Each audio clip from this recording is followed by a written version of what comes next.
Hey,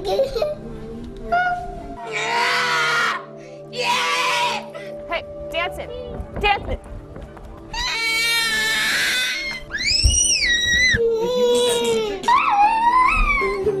The hair pulling.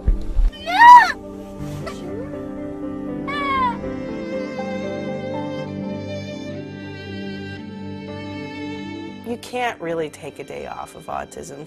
Autism never took a day off on me. A lot of ways, she's like a baby. She's just bigger. She needs constant attention. Can't be left alone for a minute. She always has to have my attention, and it's exhausting. In 1 year, we had 3 kids who were diagnosed with spectrum disorders. He used to take his clothes off a lot, and we're working on that. He doesn't speak much at all. Hi. Hi. He has never spoken a single word. Everything about Daniel's life that seems normal for a typical kid, like going out to dinner or going to a park, all that for us is work. Oh, good. A little bit more. I'm almost done. Almost done. It's impossible for me to talk on the phone at home. Take your plate and bring it to the kitchen. I so hope I won't be changing diapers when he's 6½. I didn't choose to do this. I'm not a therapist. I was drafted. I have an autistic child. Everything I do is about autism. Do you want to do the alphabet or the numbers? Do you want to go up?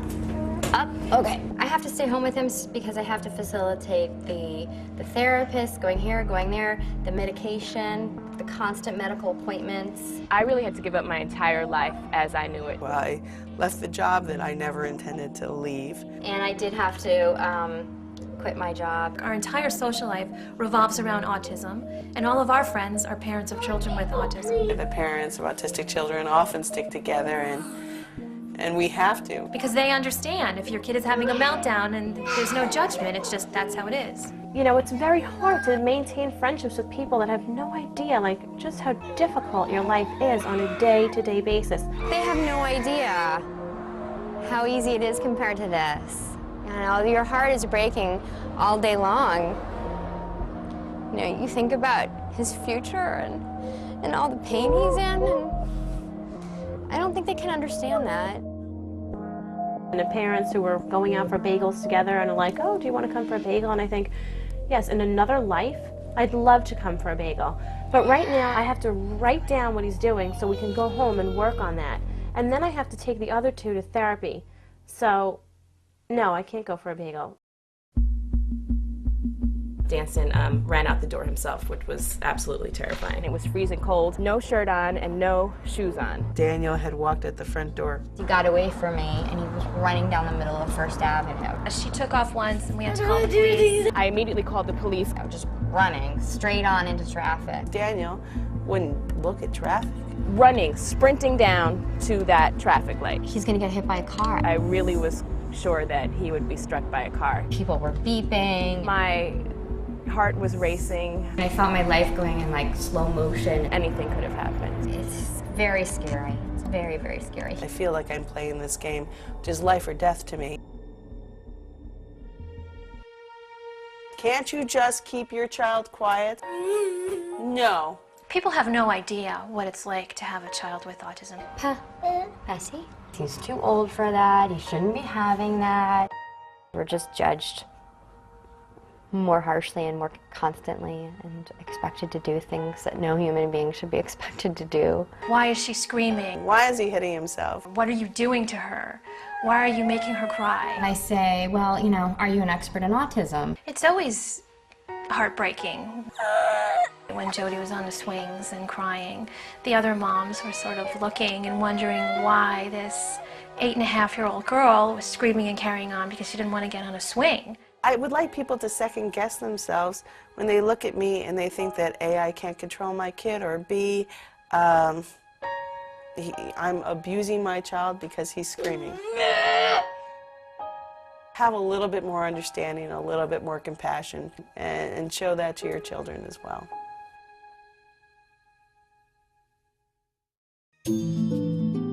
I'm an educator, and here I have a child that I have no idea how to teach. Okay, come on in your seat. This morning I wanted Danson to sit with me and do a puzzle. Put that in the puzzle. He could care less. You know, when he feels like doing it, he will sit there and do that whole puzzle in 30 seconds, or he won't. And I was a grown woman afraid of the phone ringing because it was the school principal calling me saying she had bitten someone, or she had kicked a kid, or she had hit a teacher. And that's why they have special ed classes. They don't want Daniel to be disruptive. They don't want a lot of times for their kids to have to deal with that.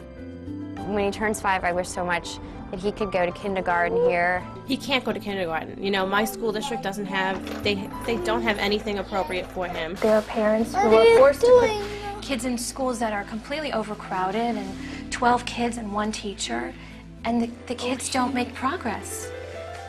But I remember that was a very scary moment for me when I realized I had sat in the car for about 15 minutes and actually contemplated putting Jody in the car and driving off the George Washington Bridge, and that would be preferable to having to put her in one of these schools. And it's only because of Lauren, the fact that I have another child, that I probably didn't do it. Take little Matthias off your hands. I love you. Say bye. Matthias was 4 months old when Christian was diagnosed. It just took a lot of the naturalness, the joy of having a baby out of the equation, because we were always filled with fear. Bye. Bye. And I have Lauren, whose babyhood I missed because she was 2 months old when Jody was diagnosed. I see Pooh Bear's house. What do you see, Jody? And so the first 2 years of Lauren's life are a complete blur. He wants to fix Christian, and he makes a big show about examining people. I don't want anybody to make fun of her. It's sad. I forget sometimes that he lost Christian too. I wish I had a sister without autism. When you have a child with autism, I think the rate for divorce is like 80%. Having a child who needs what Danson needs made it really difficult for me to balance my life and be a mother and have a job and be a wife. I didn't give that marriage what I could have, because I had nothing left to give. We never have any time to be together. It's always one of us with Jody. It was just an angry time where I think both felt so helpless and did not know what to do, and really sort of turned on each other. It's very hard to manage the emotional issues, the financial issues, which are huge. We had to borrow money from my parents. We had to borrow money from my sister so that we could create this environment for the kids. But all the money in the world, the $50,000 that we're in debt, is all about the autism. What I spend on the medical activities that the insurance companies are not paying for, it's a large number. We had a big leak in the living room that was coming down in like a bucket. It's been over 2 years, and those holes are still there because we don't have any money to fix that. We keep saying that we're just sending, Daniel to Harvard over and over again every year for the rest of his life.